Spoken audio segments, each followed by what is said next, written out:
આજ રોજ બોટાદ કલેક્ટર કચેરીએ કલેક્ટરશ્રી તેમજ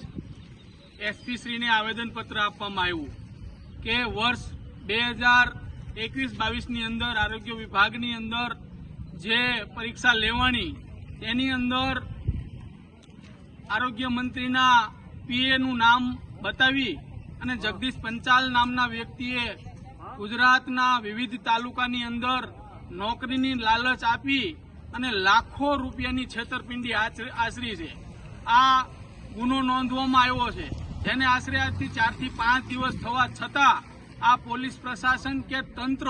આ જગદીશ પંચાલ, શિલ્પા દવે, ભરત સોલંકી જેવા વ્યક્તિને પકડવામાં નિષ્ફળ રહી છે। તો આજે અમે આવેદન સમસ્ત ઠાકોર અને કોળી એકતા મિશન દ્વારા આવેદનપત્ર આપવામાં આવ્યું કે આ લોકોને યુદ્ધના ધોરણે પકડવામાં આવે અને આ કેસની તપાસ એલસીબીને સોંપવામાં આવે, જેથી કરીને ગુજરાતના અનેક વિદ્યાર્થીઓ પાસે લાખો રૂપિયાની જે